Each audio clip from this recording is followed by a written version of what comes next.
Hey guys, how's it going? It's Trieyx here, and in today's video, I'm going to be sharing my thoughts and opinions on all the 7th generation Pokemon that were announced so far. Keep in mind that everything I say in this video is based on my own opinion, and we may agree or disagree, and that's fine. Everyone's entitled to their own opinion, and I respect that, so I want you guys to respect mine. Also, before I start the video, I would like to give a huge shout out to Cerebi for providing the images of all the 7th generation Pokemon, as well as the information about them. I'll leave a link in the description to the website, as well as where I got the information of the 7th generation Pokemon. Alright, so in total there are about 11 generation Pokemon that were revealed so far, and they are Rowlet, Litten, Popplio, Iwanko, Nekoala, Pikipek, Yungoos, Grubbin, Solgaleo, Lunala, and last but not least, Magearna. I'm pretty sure I butchered most of those names, but anyways, I personally think that all of them are unique and awesome, and I'll go in depth on what I like or dislike about them, starting with Rowlet. I really love Rowlet's design. I like the little leaf bow tie it's wearing. I'm not a huge fan of owls because I think they're a little creepy, but Rowlet is actually really cute. I also like how Rowlet is 2 types instead of 1. I can imagine Rowlet's final evolution being a giant bird, or owl, or something like that, almost like Pidgeot. I can now see why I really liked Rowlet so much. Next up is Litten. Litten's like a fire cat thing, and I think it's also really cute. I never had a cat as a pet, so I don't have too much of attachment to cats. I can imagine its final evolution being something like Pyroar, but a lot cooler, because usually fire starters are the coolest looking starters. Next up is Popplio. Popplio's a sea lion, and it too looks really cute. I don't get why people hate Popplio so much. I think Popplio is awesome. I like Popplio's tiny ears and huge nose. It kinda looks like a combination of a seal and Drillbur. Personally, Popplio is my favorite out of the 3 starters, but who knows, maybe that can change later on. I usually pick my favorite starter when I see the final evolution, but for now, Popplio is my favorite. All 3 of the starters have the same abilities that most starters have, and that is Overgrown, Blaze, and Torrent, so that's a bummer.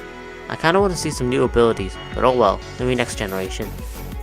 Next up is Iwanko. Iwanko looks a lot like Poochyena, but other than that, like almost all Pokemon on this list, it's really adorable. Surprisingly, it's a rock type. I would've thought it was a normal type, but you can see the rocks around its neck, so it's a dead giveaway. It has the Kina or Vital Spirit ability, so that's really cool as well. Next up is Nekoala. Finally, there's a koala Pokemon. I love koalas, and I'm glad they finally decided to add a koala Pokemon in Generation 7.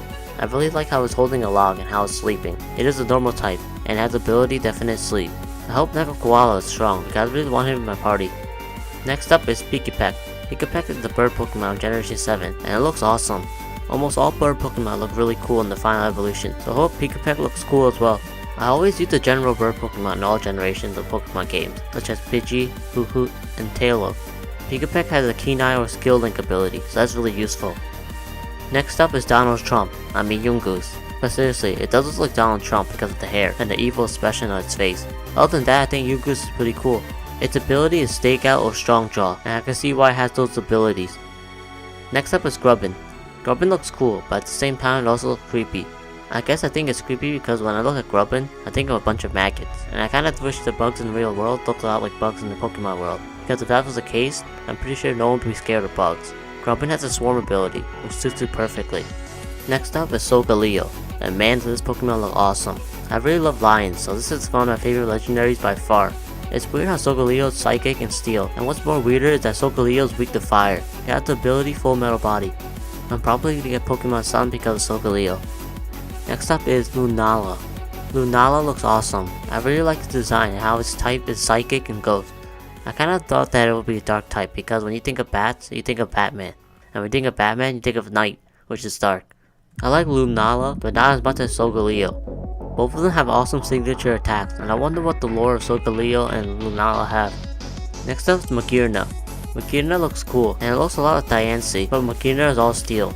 I assume that this Pokemon will be a special Pokemon like Diancie, and that you can only get it when there's an event. It has the ability Soul Heart, and overall, Magearna is awesome. Alright, that's it for this video. If you guys enjoyed this video, then be sure to hit that like button. And if you guys want more videos like this in the future, then be sure to hit that subscribe button as well. This was my first Pokemon video on this channel, and this is only the beginning as I plan on uploading more Pokemon content on my channel, such as news, top 10, discussions, and much more. Also, leave a comment down below stating out of all the 11 7th generation Pokemon that were revealed, which one's your favorite and why. Anyways guys, thank you guys so much for watching, and I'll see y'all later.